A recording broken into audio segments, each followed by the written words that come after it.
बिस्मिल्लाहिर्रहमानिर्रहीम। अस्सलाम वालेकुम। DPC न्यूज के साथ मैं हूं सना हुसैन। दर महसूद एहतजाजी जरगा मुंतजमीन का ऑपरेशन राय निजात के दौरान जनूबी वज़ीरिस्तान महसूद एरिया में तबाहशुदा मकानात के सर्वे फंड्स के हवाले से प्रेस कॉन्फ्रेंस में दर महसूद कबाइल के एहतजाजी जरगा मुंतजमीन का कहना था कि ऑपरेशन राय निजात के दौरान महसूद कबाइल के तबाहशुदा मकानात के सर्वे फंड्स के मद आने वाला 25 अरब रुपए हुकूमत ने नामालूम वजूहात की बिना पर रोक रखे हैं, जिस पर एहतजाजी जरगा मुंतजमीन ने पिछले कई महीनों काम किया इस्लामाबाद तक गए, जिन 1.5 अरब के करीब फंड्स वफाकी हुकूमत ने रिलीज करके सूबाई हुकूमत ने दोबारा रोक दिए। इस बारे में जरगा मुंतजमीन का 5 दिसंबर को पॉलिटिकल कंपाउंड में महसूद कबाइल का ग्रैंड जरगा तलब कर लिया ताकि वो जरगे के सामने अब तक फंड रिलीज के हवाले किए गए इकदाम और रिलीज में हाल रुकावटों को कौम के सामने रखें और इस पर महसूद कबाइल के हमायदीन और नौजवान आइंदा का लाया अमल तय कर ले। जिला जनूबी वज़ीरिस्तान में वाना वेलफेयर एसोसिएशन के ज़ेर निगरानी चलने वाला तालीमी इदारा उम्मे चिल्ड्रन अकेडमी वाना में सालाना पुरवकार तकरीब मुनाकिद हुई, जिसमें कबायली हुमायदीन, सियासी कायदीन, तुलबा और मुख्तलिफ शोबा जिंदगी से वाबस्ता लोगों ने कसीर तादाद में शिरकत की। प्रोग्राम के मेहमान खुसूसी प्राइवेट स्कूल एसोसिएशन लॉर्ड जनूबी वज़ीरिस्तान के सदर हुमायूं शरीफ थे। इस मौके पर स्कूल के बच्चों ने पीटी शो, टैबलो, कौमी नगमे और तकारीर किए गए। उम्मे चिल्ड्रन अकेडमी वाना के प्रिंसिपल नासिर जावेद ने स्कूल के बच्चों की परफॉर्मेंस पर रोशनी डालते हुए कहा कि स्कूल हजार के बच्चों ने कैडेट कॉलेज वाना और वावा टैलेंट्स स्कॉलरशिप्स में नुमाया कामयाबियां हासिल की हैं, जिससे जाहिर होता है कि उम्मे चिल्ड्रन अकेडमी वाना कामयाबी की तरफ गामजन है। तकरीब से सदर वाना वेलफेयर एसोसिएशन रहमतुल्लाह वजीर ने भी खिताब करते हुए कहा कि लोअर वज़ीरिस्तान के बासियों उम्मे चिल्ड्रन अकेडमी वाना को अपने इदारा समझें और लोग किरदार अदा करने में आगे बढ़ें। उन्होंने मौलाना मोहम्मद अदरीस को खराजे तहसीन पेश करते हुए कहा कि इन्हीं की बदौलत ये इदारा कायम हुआ है, जिसमें इलाका की 3 बच्चे ज़ेरे तालीम हैं, जिन्हें ट्रांसपोर्ट, यूनिफॉर्म, बुक्स और दोपहर का खाना मुफ्त में मुहैया किया जाता है। चीफ गेस्ट प्रिंसिपल हुमायूं शरीफ ने अपने खिताब में कहा कि हम पर भारी जिम्मेदारी आयद होती है, लेकिन इस जिम्मेदारी से नबरदाज़मा होने के लिए तमाम प्रोफेशनल्स को अपना अपना किरदार जिम्मेदारी के साथ निभाना होगा ताकि लोअर वज़ीरिस्तान की नई नस्ल में जिम्मेदारी का एहसास उजागर हो सके। स्कूल के बच्चों में मेहमानों ने इनामात भी तकसीम किए गए। वाज़ेह रहे कि उम्मे चिल्ड्रन अकेडमी वाना के सालाना तकरीब में इलाकाई उमायदीन, तमाम स्कूलों के प्रिंसिपल साहिबान, सियासी पार्टीज के मुकामी कायदीन और डिस्ट्रिक्ट प्रेस क्लब वाना से वाबस्ता तमाम सहाफ़ियों ने मासूम और यतीम बच्चों की हौसला अफजाई के लिए भरपूर शिरकत की। तहसील मकीन में करोड़ों रुपए की लागत से तामीर होने वाला 1122 ऑफिस ताहाल वीरान। जिला इंतजामिया और रेस्क्यू हकाम पेशावर 1122 की बिल्डिंग लेने से इनकारी है। ठेकेदार गुज़िश्ता रोज अहलियाने मकीन ने शटर डाउन हड़ताल करके दौरान मीडिया के नुमाइंदों को बताया कि 2 माह कबल मकीन के इलाका विदान टिम्बर मार्केट में आग लगी थी, जिसकी वजह से मुकामी ताजों को करोड़ों रुपए मालियत का नुकसान हुआ और इस वक्त 1122 लुधा को इतला दी गई, मगर किसी ने आग बुझाने में मदद नहीं की। इनका कहना था कि मकीन का 1122 ऑफिस बिल्कुल चंद गज के फासले के बावजूद भी इस मुश्किल में काम नहीं आया। उन्होंने कहा कि मकीन कारोबारी मरकज के अलावा आबादी के लिहाज से भी जनूबी वज़ीरिस्तान अपर में सबसे बड़ा इलाका है, जहाँ 1122 के अलावा जिंदगी की बुनियादी सहूलियात से इलाका महरूम है।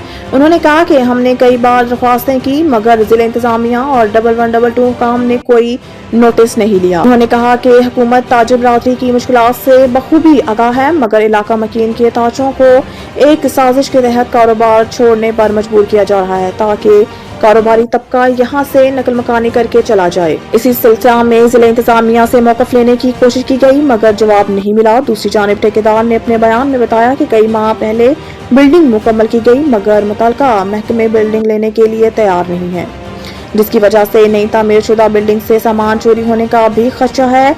आखिर में ताजों ने कहा है कि आज हमने पुरअमन शटर डाउन हड़ताल किया है और रवा माह के आखिर तक 1122 को मुकम्मल तौर बहाल ना किया गया तो हम ताजिर बरादरी मकीन से रिजमक जाने वाली शहरा को हर किस्म के ट्रैफिक के लिए बंद करेंगे और एहतजाज का सिलसिला इस वक्त तक जारी रहेगा जब तक 1122 को बहाल नहीं किया जाता।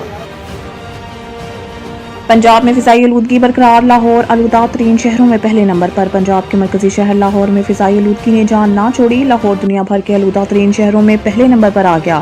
لاہور کا مطلب بھی جزوی طور پر اب آلودہ ہے، جبکہ سردی بھی بڑھ گئی ہے۔ شہر کا موجودہ درجہ حرارت 16 ڈگری سینٹی گریڈ ریکارڈ کیا گیا ہے۔ کم سے کم درجہ حرارت 13 اور زیادہ سے زیادہ 23 ڈگری سینٹی گریڈ ریکارڈ کیا جانے کا امکان ہے، جبکہ ماہرین نے آئندہ 24 گھنٹوں کے دوران بارش کا کوئی امکان ظاہر نہیں کیا ہے۔ ملک بھر میں AQI کے اعتبار سے لاہور 265 کے ساتھ پہلے نمبر پر آ گیا۔ US کونسلیٹ 422، فیز 8 DHA 396 میں AQ ریکارڈ، جوہر ٹاؤن 296، مال روڈ اطراف 247، ایئر کوالٹی انڈیکس کی مجموعی شرح ریکارڈ کی گئی ہے۔ طبی ماہرین نے شہریوں کو غیر ضروری سفر سے اجتناب کرنے کی ہدایت کر دی۔ کراچی سمیت سندھ اور بلوچستان کے مختلف علاقوں میں بارش اور ژالہ باری، سردی میں اضافہ۔ کراچی کے مختلف علاقوں میں کہیں ہلکی تو کہیں تیز بارش ریکارڈ کی گئی۔ موسم سرما کے بادل برسنے سے ہی سردی میں اضافہ ہو گیا۔ کراچی کے علاقے گلشن اقبال اور گلستان جوہر میں تیز بارش ریکارڈ ہوئی، جبکہ IEI، چندری گڑھ روڈ، صدر، old city area, defence, Clifton اور اطراف کے علاقوں میں بوندا باندی کا سلسلہ جاری رہا۔ شہر کے مختلف علاقوں میں بادل برسنے سے ٹھنڈ میں اضافہ ہو گیا ہے۔ ادھر حیدرآباد اور اس کے گرد و نواح میں بھی کل دن بھر موسم ابر آلودہ رہا، تاہم رات گئے حیدرآباد، لطیف آباد کے علاوہ جامشورو اور تھانہ بولان خان میں بھی کہیں ہلکی تو کہیں تیز بارش ہوئی۔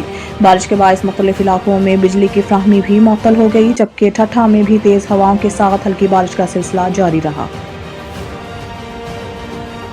قمر جاوید باجوہ اور فیض حمید کے خلاف اندراج مقدمہ کی درخواست ہائی کورٹ کی کاز لسٹ سے منسوخ۔ گزشتہ روز اسلام آباد ہائی کورٹ کی جانب سے جاری مقدمات کی کاز لسٹ میں ریٹائرمنٹ کے بعد قانونی رکاوٹ توڑنے اور مختلف ایونٹس کو غلط بیان کرنے سے متعلق جنرل ریٹائرڈ قمر جاوید باجوہ اور لیفٹیننٹ جنرل ریٹائرڈ فیض حمید کے خلاف اندراج مقدمہ سے متعلق درخواست کو سماعت کے لیے مقرر کیا تھا۔ اسلام آباد ہائی کورٹ نے شہری عاطف علی کی سابق آرمی چیف اور سابق DGI/SI کے خلاف مقدمہ اندراج کی درخواست 28 نومبر کو سماعت کے لیے مقرر تھی، تاہم اب عدالت نے جنرل ریٹائرڈ قمر جاوید باجوہ اور لیفٹیننٹ جنرل ریٹائرڈ فیض حمید کے خلاف اندراج مقدمہ کی درخواست کاز لسٹ سے منسوخ کر دی۔ کراچی میں آج شاپنگ مال میں خوفناک آتش زدگی کا مقدمہ درج۔ ہفتے کے صبح راشد منہاس روڈ پر واقع آج شاپنگ مال میں خوفناک آتش زدگی کے واقعات کا مقدمہ الزام کے تحت بذریعہ سرکار سب انسپکٹر صدر الدین میرانی کی مدعیت میں شاہراہ فیصل تھانے میں درج کر لیا گیا۔ مقدمہ شاپنگ مال بنانے والے، نقشہ پاس کرنے، ناقص مٹیریل کے باوجود NOC جاری کرنے والے اداروں، شاپنگ مال کی موجودہ انتظامیہ اپنی ذمہ داریاں نہ پوری کرنے والے اداروں کے الیکٹرک اور فائر بریگیڈ کے خلاف درج کیا گیا۔ FIR کے متن کے مطابق آج شاپنگ مال میں صبح 5 بجے آگ بھڑکی، جس نے دیکھتے ہی دیکھتے شاپنگ مال کی پوری عمارت کو اپنی لپیٹ میں لے لیا۔ شاپنگ مال کی عمارت میں پھنسے لوگوں نے اپنی جانیں بچانے کے لیے سیڑھیوں اور برقی لفٹ کا سہارا لیا۔ مزید نیوز اور اپڈیٹ کے لیے دیکھتے رہیے DPC نیوز۔